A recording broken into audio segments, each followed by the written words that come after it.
Hello बच्चों, welcome to our next video. इस video में हम लोग बात करेंगे चैप्टर ऑल्टरनेटिंग करंट की एसी और इस चैप्टर के कॉन्सेप्ट्स को समझते हैं हम। ये वीडियो मैंने आप लोगों के लिए स्पेशली बनाया है ताकि आप लोग जितनी बार आप इस चैप्टर को रिवाइज करना चाहें आप उतनी बार रिवाइज कर सकते हैं और आपके कॉन्सेप्ट्स रिफ्रेश हो जाएंगे हमेशा जब भी आप इस वीडियो को देखेंगे। राइट, जब हम सबसे पहले ऑल्टरनेटिंग करंट चैप्टर की बात करेंगे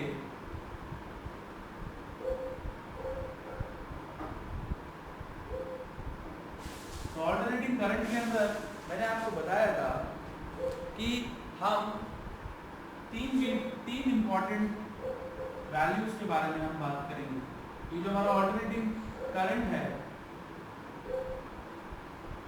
सबसे पहले मैं ले लेता हूँ यहाँ पर दिस इज ऑल्टरनेटिंग ईएमएफ। ये मेरा कैसा है? Alternating EMF. हम लोगों ने इलेक्ट्रोमैग्नेटिक इंडक्शन में पढ़ा है AC generator, alternating current generator. तो वहां से हमने देखा था कि उसका जो आउटपुट है वो उसका आउटपुट इस तरीके से मिलता है हमको। This is value of EMF कि एक पॉइंट आता है जहाँ पर पीक वैल्यू यानी कि मैक्सिमम वैल्यू पहुंच जाता है ईएमएफ का, and there are two cycles, one is positive cycle and one is negative cycle. ठीक है, अब पॉजिटिव और नेगेटिव साइकिल का मतलब अगर इस ग्राफ को समझें तो ये जो ग्राफ हमने बनाया हुआ है ये एंगल के रिस्पेक्ट में बनाया हुआ है, angle of coil and magnetic field, है ना। आपने देखा कि जितना फ्लक्स चेंज होगा उतना ज़्यादा इलेक्ट्रोमैग्नेटिक इंडक्शन होगा। तो जब यहाँ पर पहले क्या होता है, जो वैल्यू ऑफ ईएमएफ है पहले वो इंक्रीज करती है, मैक्सिमम पहुँचती है और मैक्सिमम होने के बाद फिर वो डिक्रीज होना शुरू होगी, जीरो हो जाएगी and then again in opposite direction उसकी वैल्यू मैक्सिमम होना शुरू होती है। तो यहाँ पर जब मैं किसी भी टाइम पे बात करूँ like eight any time p, तो इस पॉइंट पे जो वैल्यू है उसको हम कहेंगे instantaneous value. This is called instantaneous value. तो कोई भी हमारा एसी ग्राफ है या AC current, AC EMF current कुछ भी है, तो वहाँ पर हमारे पास चार वैल्यूज इंपॉर्टेंट होती हैं। सबसे पहली वैल्यू है मेरी पीक वैल्यू। पीक वैल्यू को हम मैक्सिमम वैल्यू भी कहते हैं, पीक वैल्यू या फिर मैक्सिमम वैल्यू। जैसे कि आप ग्राफ में से देख पा रहे हैं, this E not is the maximum value. तो मैक्सिमम वैल्यू को हमेशा हम ई नॉट या फिर अगर ईएमएफ है तो ई नॉट, करंट है तो आई नॉट से रिप्रेजेंट करते हैं। दूसरा हमारे पास वैल्यू है आरएमएस वैल्यू। आरएमएस वैल्यू, इसको हम या तो वर्चुअल वैल्यू भी कहते हैं या फिर इसको इफेक्टिव वैल्यू भी कहा जाता है।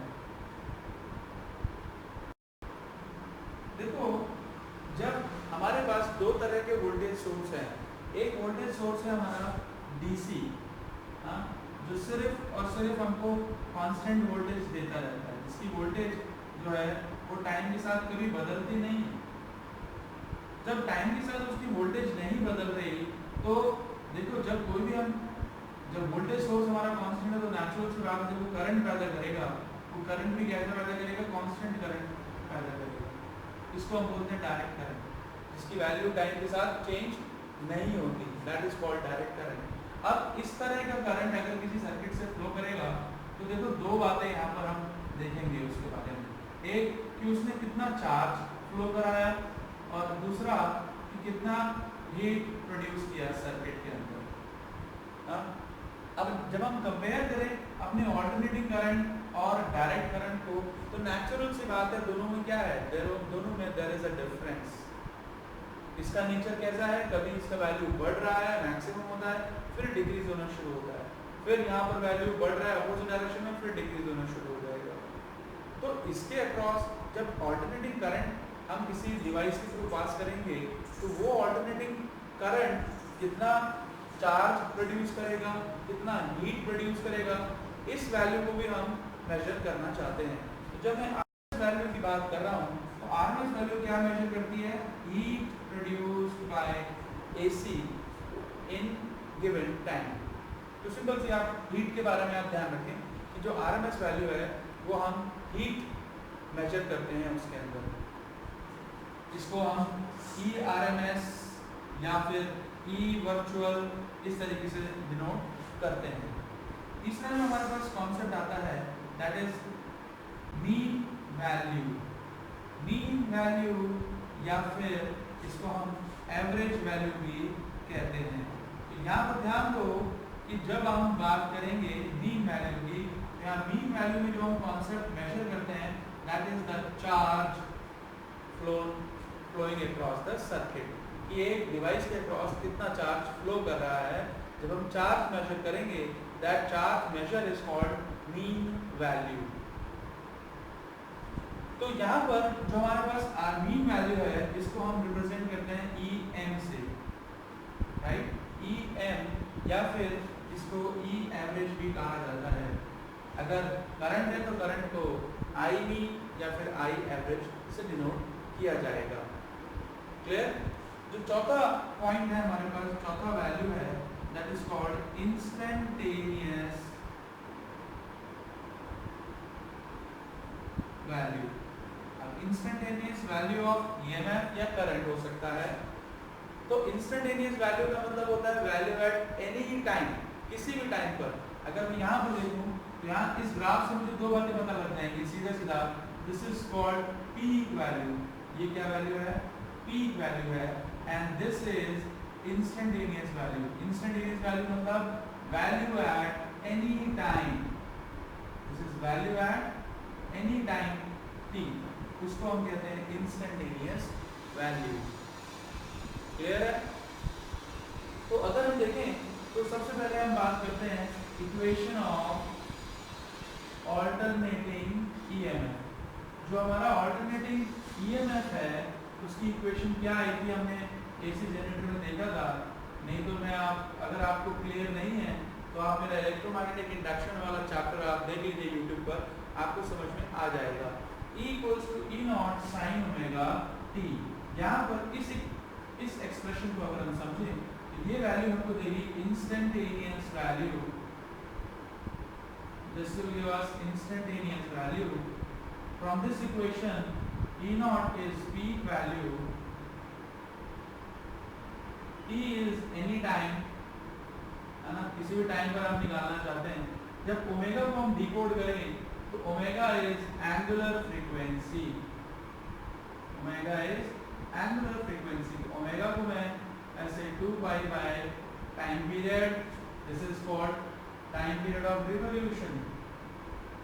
और टाइम पीरियड ऑफ रिवोल्यूशन किसका? Time period of revolution of coil, जिसको मैं क्या कहूँगा? सोर्स कहूँगा। Time period of revolution of source. जितनी स्पीड से या फिर कितने टाइम में हमारा जो कॉइल है एसी जनरेटर का रोटेट कर रहा है, हाँ, जब कॉइल रोटेट करेगा ऑल्टरनेटिंग करंट जनरेटर में, तभी हमारा एक EMF पैदा होगा कि नहीं होगा। तो वो जो टाइम पीरियड ले रहा है कॉन्स्टेंटली, जो हम उसको रोटेट करा रहे हैं, उस टाइम पीरियड को हम बोलते हैं कैपिटल T। और अगर मैं इसको ओमेगा को फ्रीक्वेंसी में लिखना चाहूँ तो दिस इज 2 पाई न्यू।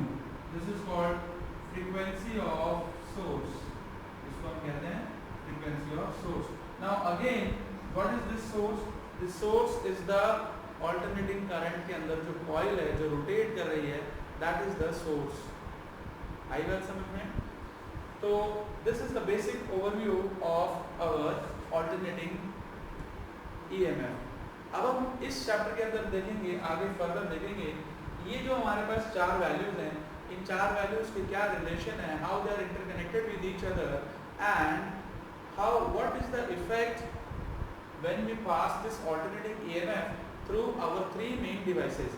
इस चैप्टर के अंदर हम देखेंगे कि अगर हम ऑल्टरनेटिंग EMF को हमारे तीन डिवाइसेस कौन कौन से? एक रेजिस्टेंस, एक इंडक्टर और एक कैपेसिटर। हम देखेंगे जब हम इन तीनों के अक्रॉस जब हम इसको पास कराते हैं तो हमारा ऑल्टरनेटिंग करंट किस तरीके से इफेक्ट करेगा, कैसा करंट प्रोड्यूस करेगा, इन सब चीज़ों के बारे में हम बात करेंगे।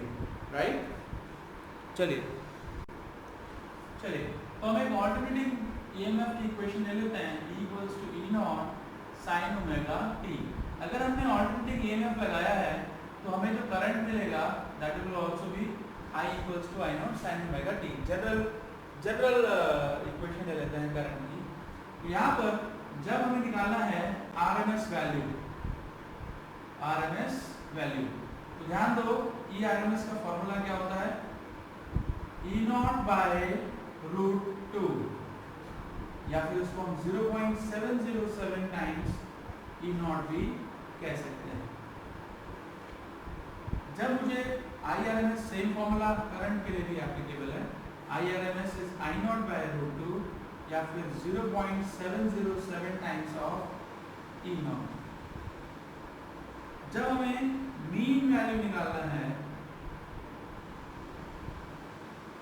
तो मीन वैल्यू के लिए हमारे पास फॉर्मूला है E mean is equals to 2 by pi E naught या फिर 0.693 times of E naught. 2 by pi को अगर हम सिंप्लीफाई करेंगे तो we will get this factor.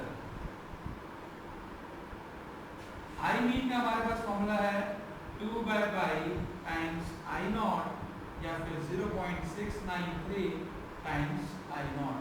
और अगर कभी भी हमें इंस्टेंटेनियस वैल्यू निकालनी है, थर्ड हमारे पास जो कॉन्सेप्ट है इंस्टेंटेनियस वैल्यू,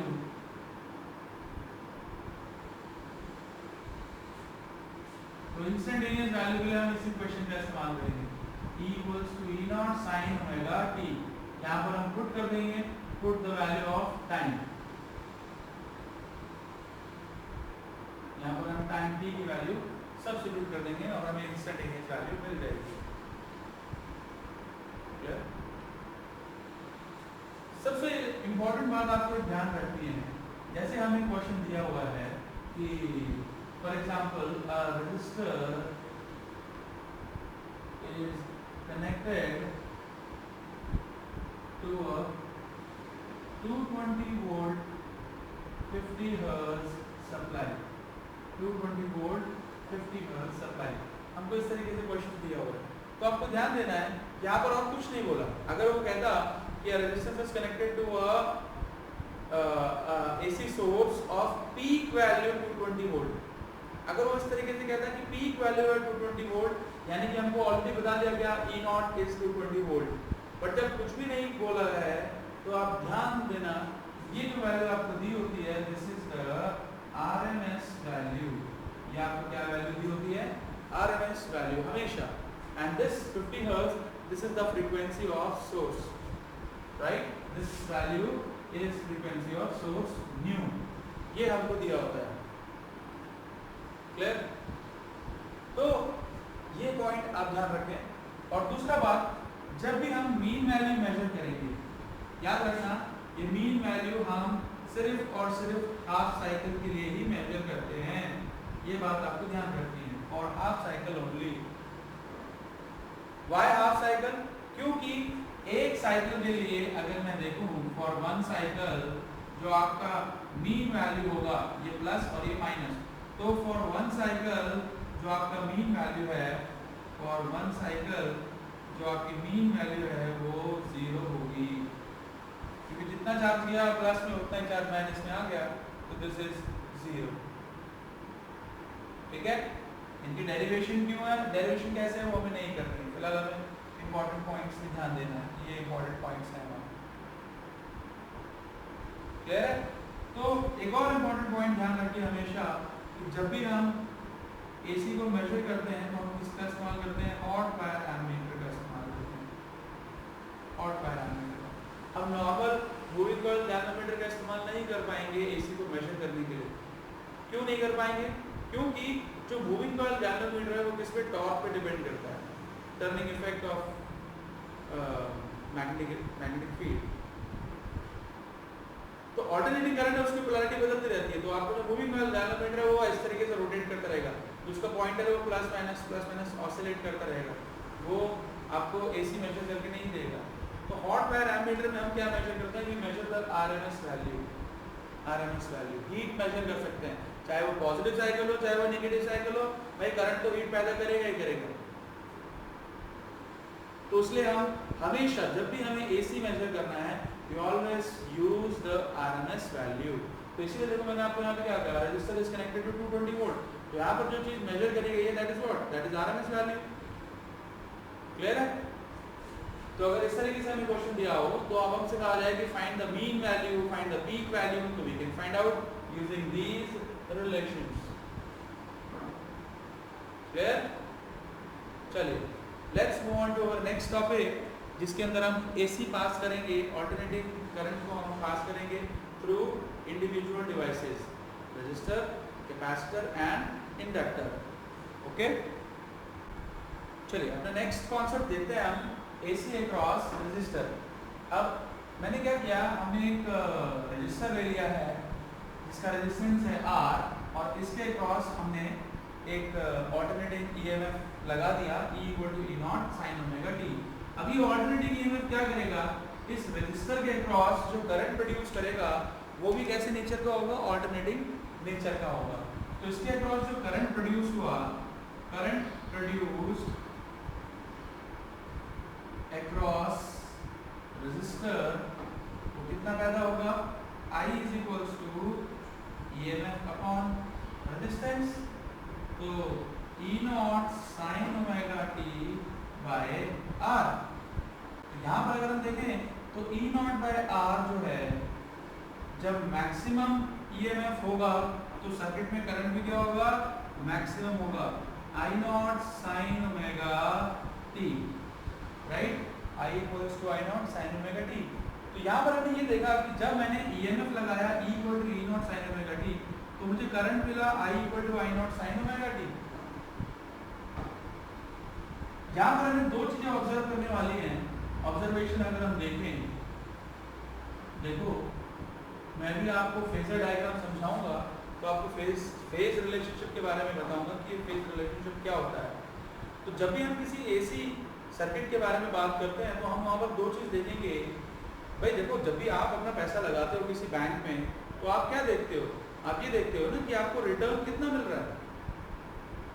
तो ऐसे यहाँ पर भी हम क्या करेंगे, हमने ये देखा कि हमने EMF लगाया E = E0 sin ωt किसी डिवाइस के अक्रॉस, तो हमको आउटपुट कितना मिल रहा है, करंट कितना मिल रहा है, और करंट मिल रहा है तो वो किस तरीके से मिल रहा है।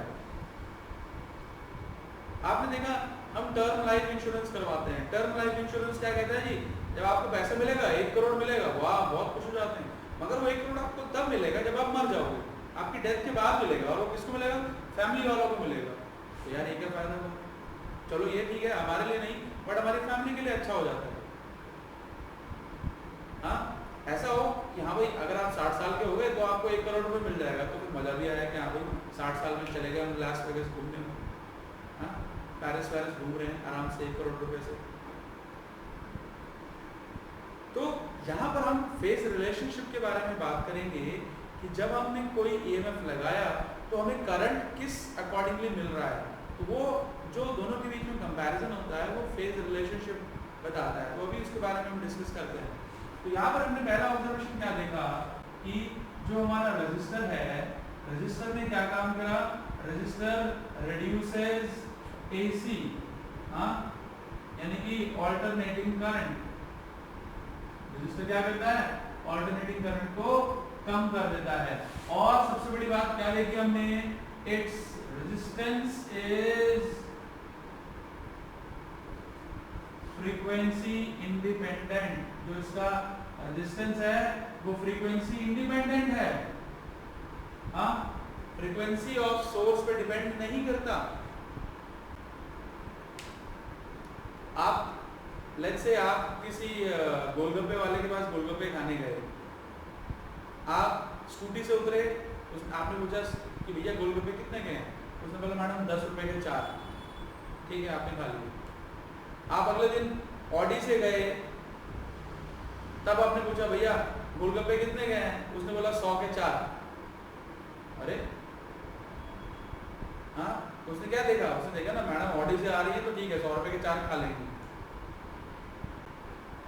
तो वो क्या हुआ वहां पर उसने आपका स्टेटस देख करके प्राइस बताया। लेकिन जो ईमानदार आदमी है, नहीं मैडम आप चाहे ऑडी में आ रहे हो, चाहे आप हेलीकॉप्टर में आ रहे हो, चाहे चाहे आप स्पेस से करके आए हो, आपको 10 रुपए के 4 ही मिलेंगे। तो वही ईमानदार इंसान है रजिस्टर। रजिस्टर की जो वैल्यू है रेजिस्टेंस दैट इज फिक्स, वो कभी अपना रेजिस्टेंस चेंज नहीं करता, चाहे कितना भी हाई फ्रीक्वेंसी का एसी लगा लें। उसको जितना रेजिस्टेंस देना है सर्किट को उतना रेजिस्टेंस देगा, उससे ज्यादा नहीं देगा। क्लियर? तो ये दो ऑब्जर्वेशन हमको देखनी है। तीसरा ऑब्जर्वेशन जो हमारे पास इंपॉर्टेंट ऑब्जर्वेशन आया रेजिस्टेंस से मिला करके, वो ये है ओमेगा डी। ये हमने ईएमएफ कितने एंगल पे लगाया है, साइन, देखो साइन ओमेगा डी, तो करंट भी हमको साइन ओमेगा डी मिल रहा है। तो यहां से हमें एक बात पता लग जाती है कि EMF and current are in same phase. जो ईएमएफ और करंट है ये दोनों कैसे हैं, सेम फेज में है। क्लियर? तो ये बात हमको ध्यान रखनी है यहाँ पर, EMF and current are in same phase. चलिए अब हम बात करते हैं फेज रिलेशनशिप की, कि फेज रिलेशनशिप क्या है, व्हाट इज फेजर डायग्राम।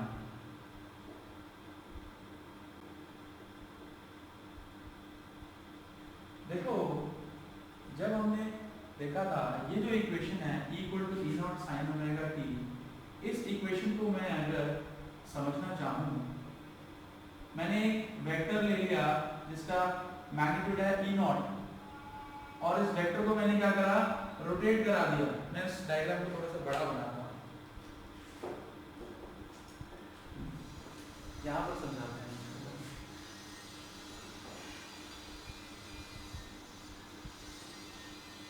मैंने एक सर्कल ले लिया, उस सर्कल के अंदर एक मैंने वेक्टर ले लिया जिसका मैग्नीट्यूड है ई नॉट, और इसको मैंने रोटेट करा दिया एंटी क्लॉकवाइज। मैं इसको एंटी क्लॉकवाइज रोटेट करा रहा हूँ ऐसे। जब टाइम t 0 था तब ई नॉट की मैं सिर्फ क्या कर रहा हूँ, मैं इसकी वर्टिकल हाइट नाप रहा हूँ, वर्टिकल प्रोजेक्शंस नाप रहा हूँ। तो जैसे जैसे ये रोटेट करता जाएगा, let's say this is angle theta, और मैं इसको रोटेट करा रहा हूँ विद एंगुलर वेलोसिटी ओमेगा। तो जब ये रोटेट करेगा तो हमने क्या देखा कि मैं अगर इस पॉइंट पे खड़ा हूँ तो मेरी जो वैल्यू है वर्टिकल प्रोजेक्शन की वो ये है। यहाँ पर देखेंगे तो ये हाइट है, यहाँ पर देखेंगे तो ये हाइट है। तो ये जो वैल्यू है थीटा, थीटा मेरे को बता रहा है ना कि इसकी वैल्यू कितनी है, E1, E2, E3। जो जितनी भी वैल्यू है वो किस पे डिपेंड कर रही है, थीटा पे डिपेंड कर रही है। तो थीटा जो क्वांटिटी हुई मेरी, थीटा मेरे को बता रहा है पोजीशन, और इसी पे डिपेंड्स वैल्यू, राइट। तो अगर मैं इसकी वर्टिकल प्रोजेक्शंस का ग्राफ बनाऊं, जो ग्राफ बना मेरे पास वो किस तरीके से बनेगा, वो इस तरीके से बनेगा कि उसकी वैल्यू पहले बढ़ती गई, फिर मैक्सिमम हुई, और फिर 0 की तरफ बढ़ गई। ऐसे देखने को मिलेगा कि नहीं, कि जब 0 डिग्री से शुरू हुआ, 0 डिग्री से 90 डिग्री पर आया, तो ई नॉट की वैल्यू वर्टिकल प्रोजेक्शन की क्या होगी, मैक्सिमम हो गई, ई नॉट के बराबर, this is angle pi by 2, right. अब तो मेन बात हमें यहां से ये पता चली कि जो भी यह फेज है वो फेज क्या है, फेज एक क्वांटिटी है, a quantity which describes the position of wave, जो आपको हमारे वेव की पोजीशन बताएगा। और हमने देखा कि हमको पोजीशन कौन बता रहा है, थीटा बता रहा है। तो जो थीटा है angle, that is our phase. और थीटा और ओमेगा के बीच में रिलेशन क्या होता है, omega is theta by T. तो थीटा को मैं ओमेगा टी लिख सकता हूं, इसीलिए। और ये जो equation E equal to E naught sine omega T, ये कहां से आई, मैं एक जनरल सिचुएशन ले लेता हूं। यहां पर इस पॉइंट पे मैंने लिया ई नॉट, ये ई नॉट इसका डिस्टेंस है ना। मैं ये वर्टिकल वैल्यू देखना चाहता हूं, ये वर्टिकल वैल्यू कितनी होगी, हाइट h, या मान लेता हूँ इसकी हाइट किसी भी टाइम पर ई है वैल्यू। तो आपने ट्रिग्नोमेट्री पढ़ी है E/E0 क्या रेशियो बन गया sin theta perpendicular by hypotenuse, और आपको पता है E=E0 sin थीटा, और थीटा को मैं क्या बोल सकता हूँ E0 sin ओमेगा t।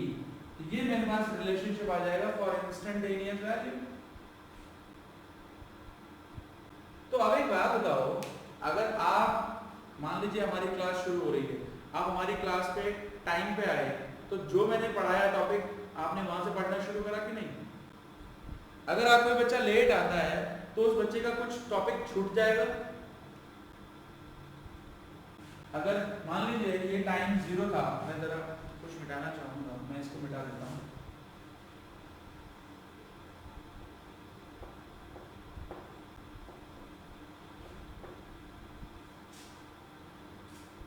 अगर मान लीजिए ये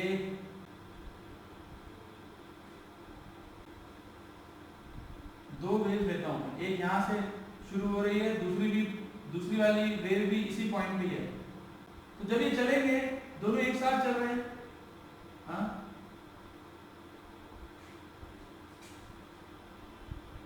तो मैं ये कह रहा हूँ कि इन दोनों के बीच में कोई भी फेज डिफरेंस नहीं है।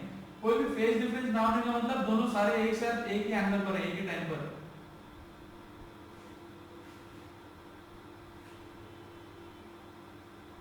अब बात आती है कि सर ये फेज डिफरेंस 0 होना, फेज डिफरेंस 90 होना, इसका क्या मतलब है?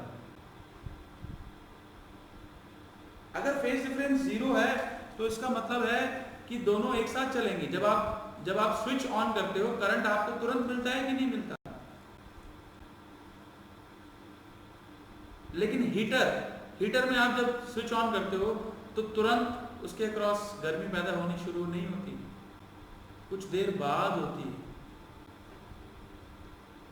तो वो मतलब है हमारे टाइम लैग का, वो डिफरेंस है हमारे करंट और ईएमएफ का।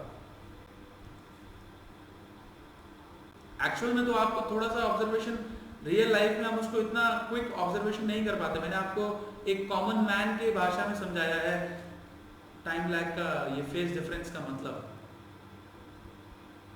ओके, चलिए, तो जब भी हम किसी भी एसी डिवाइस के बारे में बात करेंगे तो उस एसी डिवाइस का हम फेज डिफरेंस जरूर ऑब्जर्व करेंगे कि what is the phase difference.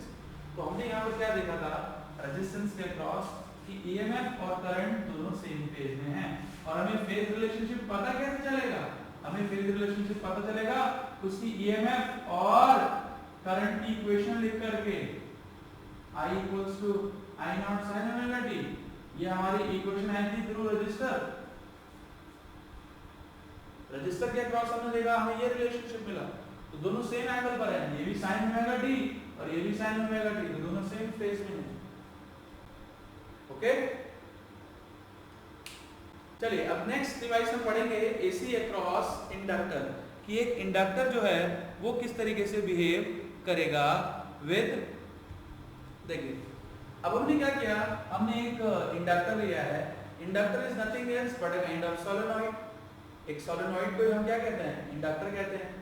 तो अब इस इंडक्टर के अक्रॉस जब आप कोई भी एक ईएमएफ अप्लाई करेंगे, ऑल्टरनेटिंग ईएमएफ, तो ऑल्टरनेटिंग ईएमएफ जब हम अप्लाई करते हैं तो क्या होता है एक सोलेनॉइड के अक्रॉस, अगर भाई करंट बदल रहा है तो मैग्नेटिक फील्ड भी बदलेगा, और अगर मैग्नेटिक फील्ड बदल रहा है तो उसके अंदर एक बैक ईएमएफ पैदा हो जाएगी। This is called self induction.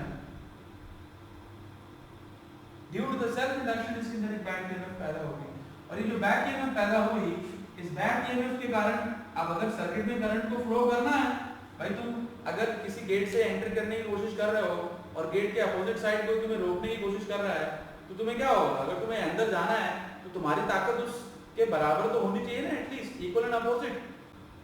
ज्यादा होगी तो अंदर चले जाओगे। तो ये जो अप्लाइड ईएमएफ है, अगर for the flow of current को फ्लो होना है,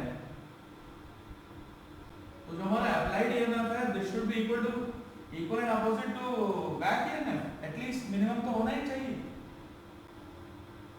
तो अगर हम इसके अंदर वैल्यू डालें माइनस इंड्यूस ईएमएफ कितना होता है L di by dt, What is this L? This L is coefficient of self inductance. इसको हम क्या बोलते हैं? Coefficient of self inductance, right?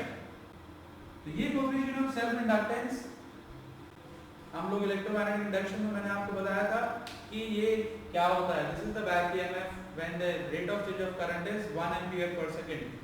तो अब जरा इसको सिंपलीफाई करते हैं. Equal to E naught sine omega T and this is L D I by D T. हमको आई चाहिए तो मैं डी आई का एक्सप्रेशन निकाल लेता हूँ. D I is equals to E naught by L sine omega T into D T, right.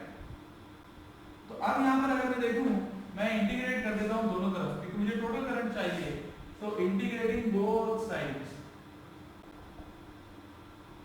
जब हम दोनों तरफ इंटीग्रेट करें, इंटीग्रेशन ऑफ डी आई और यहाँ पर हमने इंटीग्रेट किया E naught sine omega t d t को ई नॉट बाय एल. तो डी आई का integration will be i, E naught by L will be common. अगर इंटीग्रेशन में आपको कोई प्रॉब्लम है तो मेरा आप लोग इंटीग्रेशन और डिफरेंशिएशन का वीडियो देख लेना, आपको क्लियर हो जाएगा इंटीग्रेशन एंड डिफरेंशिएशन. चाहे वो आप बायो के बच्चे हो, चाहे मैथमेटिक्स है आपके पास.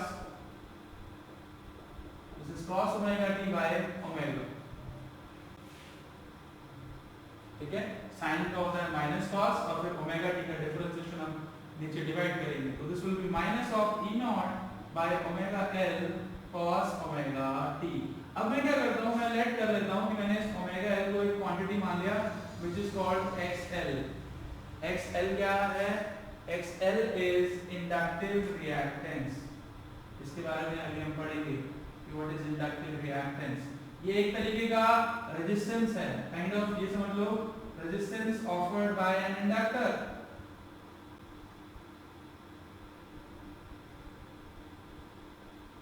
Resistance offered by an inductor is inductive reactance. Clear? तो I equals to क्या बन जाएगा मेरे पास E naught by XL cos omega t. अब हमने देखा भाई EMF upon resistance is nothing else but a kind of current, और EMF maximum है तो करंट भी हमारा क्या हो जाएगा? मैक्सिमम हो जाएगा. तो I equals to minus of I naught cos omega t. This is the expression for current across an inductor. तो यहां से हमने क्या देखा कि भाई पहली बात तो ये पता चली कि जो ये इंडक्टर है वो क्या करता है, रेजिस्टेंस पैदा करता है जिसका नाम है क्या, इंडक्टिव रिएक्टेंस. और दूसरी बात हमने क्या देखी कि हमने ईएमएफ को लगाया था ई नॉट साइन ओमेगा टी की फॉर्म में और हमें करंट किसकी फॉर्म में मिला, minus of I naught cos omega T. तो ये तो कैसे कंपेयर करें हम फेज रिलेशनशिप. तो मैं इसको फेज रिलेशनशिप कंपेयर करने के लिए मैं इसको साइन की फॉर्म में कन्वर्ट कर देता हूँ. जब साइन की फॉर्म में कन्वर्ट करूंगा तो इसको मैं लिख सकता हूँ sign omega T minus pi by 2. कैसे आया ये बता देता हूँ आप लोगों को, कई बच्चों को ये नहीं समझ में आता. तो I equals to minus of I naught, cos को मैं बोल सकता हूँ साइन 90 माइनस थीटा, और माइनस साइन थीटा होता है साइन के अंदर माइनस चला जाएगा. तो जब हम माइनस को अंदर भेजेंगे तो हमारे लिए एंगल बन जाएगा omega T minus pi by 2. I equals to I naught sine omega T minus pi by 2. तो मैंने यहाँ पर क्या देखा कि भाई मैंने वोल्टेज लगाई थी ओमेगा टी एंगल पर और मुझे करंट मिल रहा है कहाँ, माइनस पाई बाय 2 एंगल पर. यानी कि जो मेरा करंट है वो ईएमएफ से पाई बाय 2 एंगल पीछे है. क्लियर? तो यहाँ पे जो हमारे ऑब्जर्वेशंस हैं वो क्या ऑब्जर्वेशंस आई, जरा उन ऑब्जर्वेशंस को हम लिखते हैं. आई होप ये आपने नोट कर लिया होगा, तो मुझे इसको थोड़ा सा बताना है.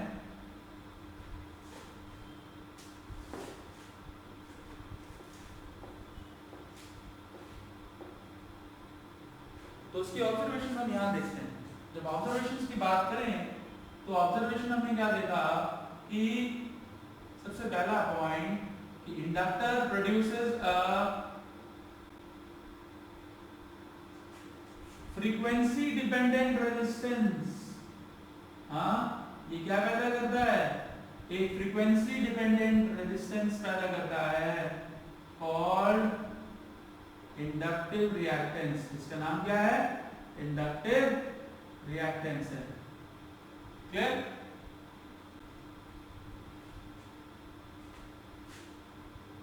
तो अगर फ्रीक्वेंसी डिपेंडेंट है तो इनिशियली जब मैंने एसी ऑन ही नहीं करा था, इनिशियली एसी जब मैंने ऑन नहीं करा था तो फ्रीक्वेंसी ऑफ इनपुट क्या होगा? 0 होगा। और अगर फ्रीक्वेंसी ऑफ इनपुट 0 है तो इंडक्टर की फ्रीक्वेंसी, जो इंडक्टर की इंडक्टिव रिएक्टेंस की वैल्यू क्या होगी? 0 होगी। XL will be 0। एक्सएल 0 होगा तो, और जैसे जैसे फ्रीक्वेंसी बढ़ती जाएगी ये ग्राफ एक्सएल का कैसा होता चला जाएगा? डायरेक्टली प्रोपोर्शनल, क्योंकि एक्सएल किसके बराबर है? एक्सएल इज ओमेगा एल, यानी कि 2 पाई न्यू एल, तो न्यू के डायरेक्टली प्रोपोर्शनल है। और दूसरा हमने रिलेशन यहाँ पे क्या देखा कि जो हमारा करंट है, current lags behind EMF by pi by 2। Current EMF से कितने एंगल पीछे है? पाई बाय 2 एंगल पीछे है। फिर कोई भी अगर आपको डाउट आता है किसी भी टॉपिक में, आप कमेंट्स में डाल सकते हैं या फिर मेरा डिटेल्स, कांटेक्ट डिटेल्स हैं, आप मुझसे रीच आउट कर सकते हैं, मैं आपके प्रॉब्लम्स को रिजॉल्व कर दूंगा। क्लियर? तो ये हमारा कॉन्सेप्ट है when AC passes across an inductor। अभी मैं आपको कैपेसिटर पढ़ाता हूं और कैपेसिटर पढ़ने के बाद मैं आपको एक ऐसा एग्जांपल दूंगा, आपको ये फेज रिलेशनशिप बिल्कुल क्लियर हो जाएगा। ओके, देखिए तो हमारा नेक्स्ट टॉपिक जो है that is AC across capacitor.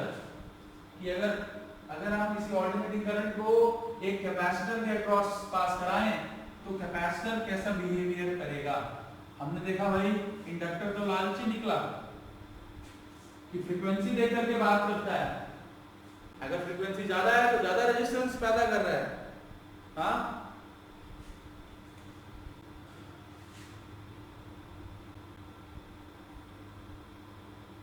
AC across capacitor.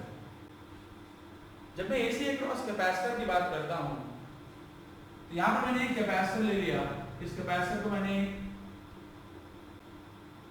इस कैपेसिटर की कैपेसिटेंस C, और यहां पर हमने एक ऑल्टरनेटिंग सोर्स लगाया है। This alternating source is E equals to E naught sin omega t। अब होगा क्या कि जब आप यहां पर ऑल्टरनेटिंग सोर्स लगाएंगे तो इस कैपेसिटर की प्लेट्स पे चार्ज आ जाएगा, तो चार्ज अक्रॉस कैपेसिटर प्लेट्स वो किसके बराबर होता है? Q equals to C into applied potential, तो Q equal to C into E naught sin omega t।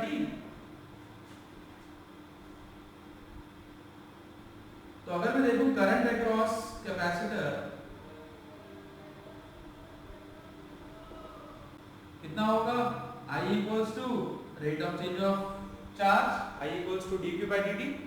तो I equals to dq by dt जब मैं करूंगा तो मैं इसको डिफरेंशिएट करता हूं, d by dt of E naught sin omega t into में C भी है, C इज कैपेसिटेंस, इसको हम डिफरेंशिएट करते हैं।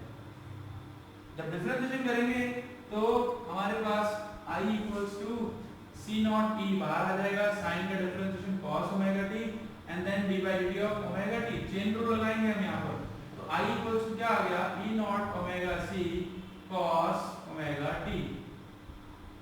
तो इस ओमेगा c को मैं ऐसे करके लिख लेता हूँ 1 by ओमेगा c, कोई फर्क नहीं पड़ा। और मैंने लेट कर लिया ये जो 1 by ओमेगा c है दिस इज xc। xc को मैंने क्या नाम दिया?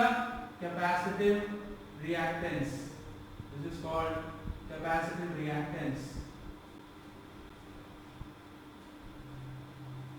तो I इक्वल्स टू बन जाएगा मेरे पास E not by xc cos omega t। EMF by resistance is nothing else but a kind of current.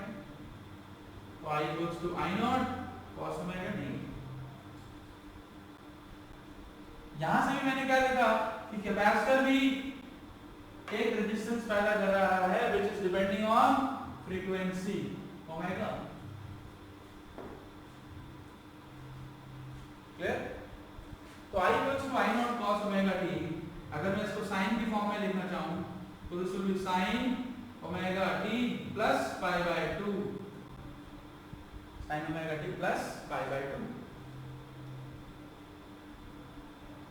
तो ये जो sine omega t plus pi by 2 आया, यहां से हमको ये पता लगा कि जो हमारा करंट है that is pi by 2 ahead of EMF, वो ईएमएफ से पाई बाय 2 एंगल आगे चल रहा है। तो मैं अगर ऑब्जर्वेशन लिखना चाहूं यहां पर, तो यहां पर भी मेरी ऑब्जर्वेशन क्या पता चली कि capacitor produces frequency dependent resistance called capacitive reactance. इसको हम क्या बोलते हैं? कैपेसिटिव रिएक्टेंस बोलते हैं। और दूसरा कि current is pi by 2 ahead of EMF. Current क्या है? पाई बाय 2 आगे है ईएमएफ से। तो हमने तीन चीजों के बारे में देखा कि अगर एक रेजिस्टर है, रेजिस्टर ने क्या करा, एक साथ करंट और ईएमएफ को जाने दिया, बट उसने क्या करा, अपना एक फिक्स रेजिस्टेंस लगाया। इंडक्टर क्या करता है? इंडक्टर करंट को पीछे कर देता है, ईएमएफ आगे जा रहा है, यानी कि ईएमएफ पहले चल रहा है, करंट थोड़ी देर में मिलेगा आपको। और यहाँ पर क्या हो रहा है? यहाँ पर आपको ईएमएफ है, करंट उससे पाई बाय 2 एंगल आगे है। अब बच्चे सवाल करते हैं सर बैटरी ऑन नहीं करी, करंट कैसे मिल गया? अरे भाई बैटरी ऑन का मतलब नहीं है यहाँ पर ये मतलब है कि फेज रिलेशनशिप, कि जो आपका करंट है वो ईएमएफ से आगे चलता है। ओके, तो ये आज ये हमारा पार्ट 1 वीडियो है अल्टरनेटिंग करंट का। इस पार्ट 1 वीडियो में हमने इन तीनों डिवाइसेस को अलग अलग पढ़ा। तो जो रिमेनिंग पार्ट है हमारा अल्टरनेटिंग करंट का, वो नेक्स्ट वीडियो में मैं बताऊंगा आपको। उस वीडियो में हम देखेंगे कि अगर हमने इन तीनों डिवाइसेस को एक साथ कनेक्ट कर दिया तब ये तीनों डिवाइसेस क्या बिहेव करेंगी। हम लोग रेजोनेंस कंडीशन के बारे में बात करेंगे और हम लोग इनके फेजर डायग्राम के बारे में बात करेंगे कि इनका फेजर डायग्राम कैसे हम ड्रॉ करेंगे, उसको कैसे हमें एनालाइज करना है, वहां से हमें कैसे वैल्यूज निकालनी है। और हम लोग बात करेंगे ट्रांसफॉर्मर्स के बारे में। ट्रांसफॉर्मर पढ़ेंगे कि ट्रांसफॉर्मर कैसे काम करता है, उसके सारे पैरामीटर्स क्या हैं। तो आप लोग नेक्स्ट वीडियो जरूर देखिए अल्टरनेटिंग करंट पार्ट 2, उसके अंदर आपको ये पूरे कंप्लीट चैप्टर आपका हो जाएगा। Thank you very much. आपको कोई भी पॉइंट समझना हो, नहीं समझ में आया हो तो आप मुझे कांटेक्ट कर सकते हैं। आपको कांटेक्ट डिटेल्स सब डिस्क्रिप्शन में मिल जाएंगी। और स्टे ट्यून, सब्सक्राइब करिए, अपने फ्रेंड्स के साथ शेयर करिए ताकि और कॉन्सेप्ट्स आपको समझ सकें। ठीक है, thank you very much, bye bye.